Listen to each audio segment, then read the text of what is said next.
Good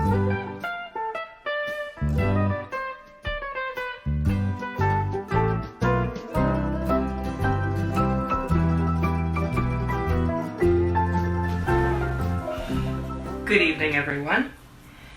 My name is Quinn, and I'm a bookseller here at the Reading Room CLE, and Cha-Cha and I are having our dinner in front of the fire. Tonight, her bedtime story is Piglet Meets a Heffalump by A.A. Milne. One day, when Christopher Robin and Winnie the Pooh and Piglet were all talking together, Christopher Robin finished the mouthful he was eating and said carelessly, "I saw a heffalump today, Piglet." "What was it doing?" asked Piglet. "Just lumping along," said Christopher Robin. "I don't think it saw me." "I saw one once," said Piglet. "At least I think I did. Only perhaps it wasn't." "So did I," said Pooh, wondering what a heffalump was like. "You don't often see them," said Christopher Robin carelessly. "Not now," said Piglet. "Not at this time of year," said Pooh. Then they all talked about something else until it was time for Pooh and Piglet to go home together. At first, as they stumped along the path which edged the 100-acre wood, they didn't say much to each other. But when they came to the stream and had helped each other across the stepping stones and were able to walk side by side again over the heather, they began to talk, in a friendly way, about this and that, and Piglet said, "If you see what I mean, Pooh." And Pooh said, "It's just what I think myself, Piglet." And Piglet said, "But on the other hand, Pooh, we must remember." And Pooh said, "Quite true, Piglet, though I had forgotten it for the moment." And then, just as they came to the 6 pine trees, Pooh looked round to see that nobody else was listening, and said in a very solemn voice, "Piglet, I have decided something." "What have you decided, Pooh?" "I have decided to catch a heffalump." Pooh nodded his head several times as he said this, and waited for Piglet to say, "How?" or "Pooh, you couldn't," or something helpful of that sort. But Piglet said nothing. The fact was, Piglet was wishing he had thought of it first. "I shall do it," said Pooh, after waiting a little longer, "by means of a trap. And it must be a clever trap, so you will have to help me, Piglet." "Pooh," said Piglet, feeling quite happy again now, "I will." And then he said, "How shall we do it?" And Pooh said, "That's just it. How?" And then they sat down together to think it out. Pooh's first idea was that they should dig a very deep pit, and then the heffalump would come along and fall into the pit. And "Why?" said Piglet. "Why what?" said Pooh. "Why would he fall in?" Pooh rubbed his nose with his paw and said that the heffalump might be walking along, humming a little song and looking up at the sky, wondering if it would rain, and so he wouldn't see the very deep pit until he was halfway down, when it would be too late. Piglet said that this was a very good trap, but suppose it were raining already? Pooh rubbed his nose again and said that he hadn't thought of that. And then he brightened up and said that if it were raining already, the heffalump would be looking at the sky, wondering if it would clear up, and so he wouldn't see the very deep pit until he was halfway down, when it would be too late. Piglet said that now that this point had been explained, he thought it was a clever trap. Pooh was very proud when he heard this, and he felt that the heffalump was as good as caught already. But there was just one other thing which had to be thought about, and it was this. Where would they dig the very deep pit? Piglet said that the best place would be somewhere where a heffalump was, just before he fell into it, only about a foot further on. "But then he would see us digging it," said Pooh. "Not if he was looking at the sky." "He would suspect," said Pooh, if he happened to look down. He thought for a long time and then added sadly, "It isn't as easy as I thought. I suppose that's why heffalumps hardly ever get caught." "That must be it," said Piglet. They sighed and got up, and when they had taken a few gorse prickles out of themselves, they sat down again, and all the time Pooh was saying to himself, "If only I could think of something," for he felt sure that a very clever brain could catch a heffalump if only he knew the right way to go about it. "Suppose," he said to Piglet, "you wanted to catch me. How would you do it?" "Well," said Piglet, "I should do it like this. I should make a trap, and I should put a jar of honey in the trap, and you would smell it, and you would go in after it, and I would go in after it," said Pooh excitedly, "only very carefully, so as not to hurt myself, and I would get to the jar of honey, and I should lick around the edges first of all, pretending that there wasn't any more, and then I should walk away and think about it a little, and then I should come back and start licking in the middle of the jar, and then, yes, well, never mind about that. There you would be, and there I should catch you. Now the first thing to think of is, what do heffalumps like? I should think acorns, shouldn't you? Well, get a lot of... Hey, wake up, Pooh." Pooh, who had gone into a happy dream, woke up with a start and said that honey was a much more trappy thing than haycorns. Piglet didn't think so, and they were just going to argue about it when Piglet remembered that if they put acorns in the trap, he would have to find the acorns, but if they put honey, then Pooh would have to give up some of his own honey. So he said, "All right, honey then," just as Pooh remembered it too and was going to say, "All right, haycorns." "Honey," said Piglet to himself in a thoughtful way, as if it were now settled. "I'll dig the pit while you go and get the honey." "Very well," said Pooh, and he stumped off. As soon as he got home, he went to the larder, and he stood on a chair and took down a very large jar of honey from the top shelf. It had honey written on it, but just to make sure, he took off the paper cover and looked at it, and it looked just like honey. "But you never can tell," said Pooh. "I remember my uncle saying once that he had seen cheese just this color." So he put his tongue in and took a large lick. "Yes," he said, "it is. No doubt about that. And honey, I should say right down to the bottom of the jar.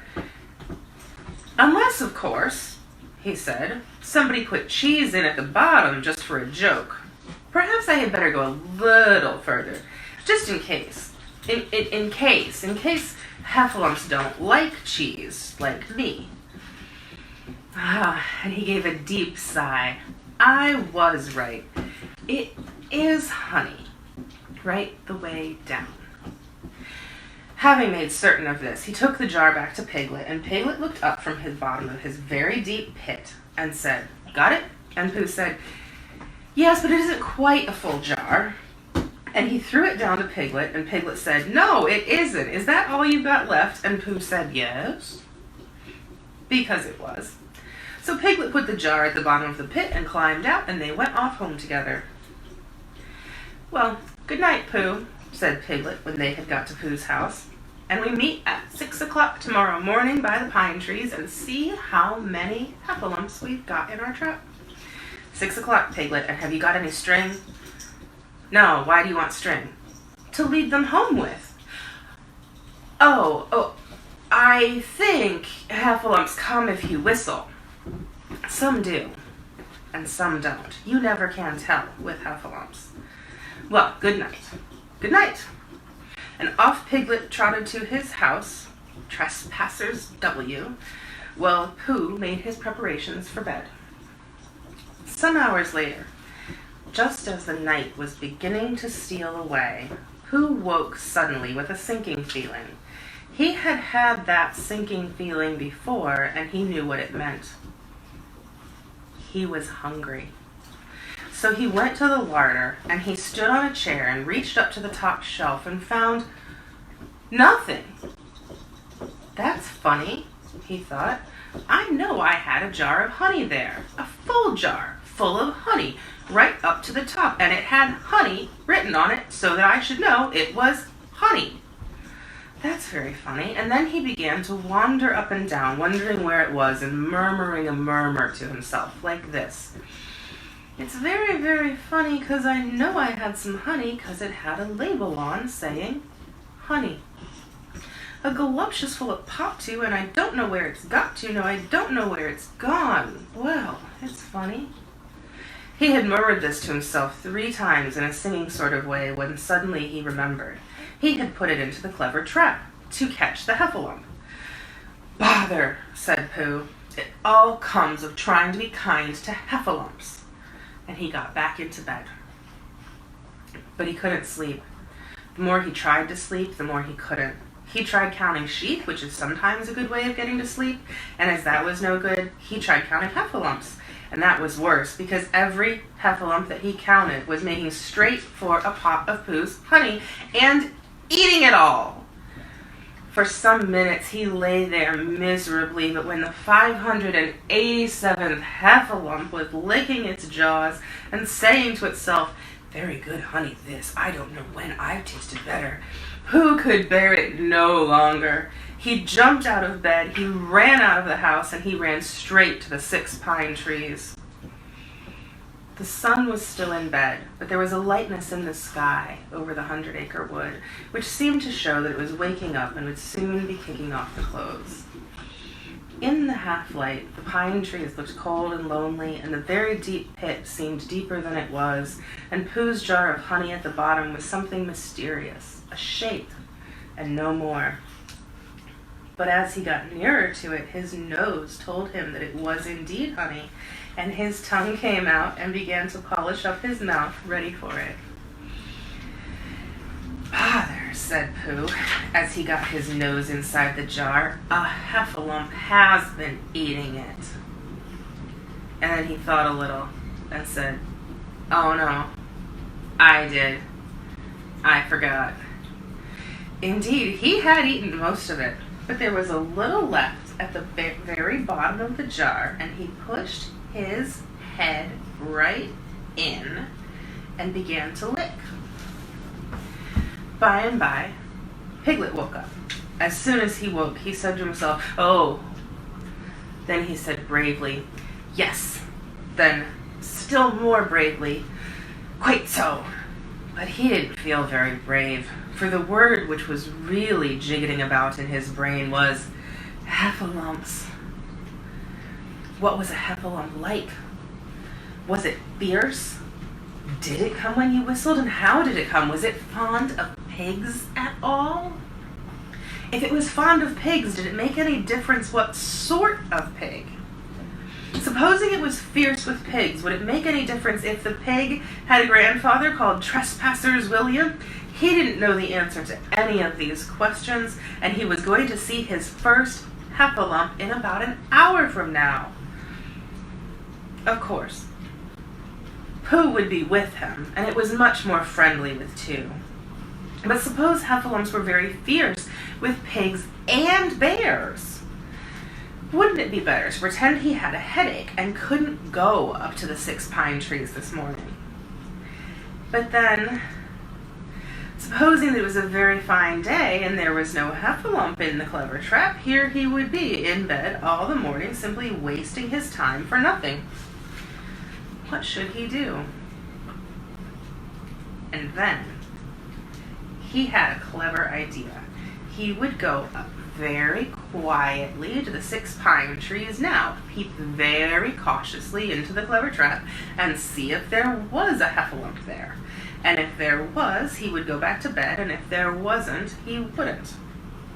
So off he went. At first, he thought that there wouldn't be a Heffalump in the trap, and then he thought that there would, and as he got nearer, he was sure that there would, because he could hear it Heffalumping about like anything. "Oh dear, oh dear, oh dear," said Piglet to himself, and he wanted to run away.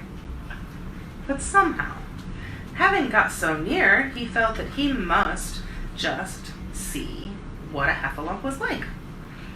So he crept to the side of the clever trap and looked in.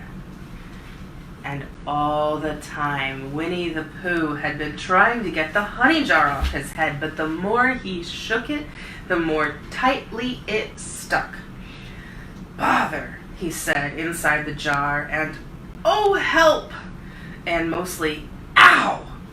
And he tried bumping it against things, but as he couldn't see what he was bumping it against, it didn't help him.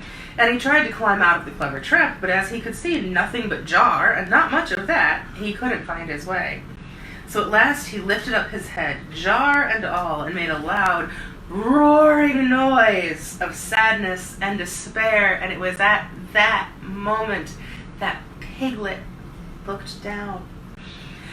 "Help, help!" cried Piglet. "A heffalump! A horrible heffalump!" And he scampered off as hard as he could, still crying out, "Help, help! A horrible heffalump! Hoff, hoff! A hellable horrulump! Ho, ho! A hoffable hellerump!" And he didn't stop crying and scampering until he got to Christopher Robin's house. "Whatever's the matter, Piglet?" asked Christopher Robin, who was just getting up. "Huff," said Piglet, breathing so hard that he could hardly speak. A heffalump." "Where?" "Up there," cried Piglet, waving his paw. "What did it look like?" Like, it had the biggest head you ever saw, Christopher Robin, a great, enormous thing, like nothing, a huge, big, I don't know, like an enormous, big nothing, like a jar." "Well," said Christopher Robin, putting on his shoes, "I shall go and look at it. Come on." Piglet wasn't afraid if he had Christopher Robin with him, so off they went. "I can hear it, can't you?" said Piglet anxiously as they got near. "I can hear something," said Christopher Robin. It was Pooh, bumping his head against a tree root he had found. "There," said Piglet, "isn't it awful?" And he held on tight to Christopher Robin's hand. Suddenly, Christopher Robin began to laugh, and he laughed, and he laughed, and he laughed, and he laughed. And while he was still laughing, crash went the Heffalump's head against the tree root, smash went the jar, and out came Pooh's head again. Then Piglet saw what a foolish Piglet he had been, and he was so ashamed of himself that he ran off straight home and went to bed with a headache. But Christopher Robin and Pooh went home to breakfast together. "Oh, Bear," said Christopher Robin, "how I do love you." "So do I," said Pooh. Now, this book is from Winnie the Pooh. You can find either this book or Winnie the Pooh itself online or wherever books are sold. Cha-Cha and I will be here again tomorrow night for her bedtime story. In the meantime, keep reading.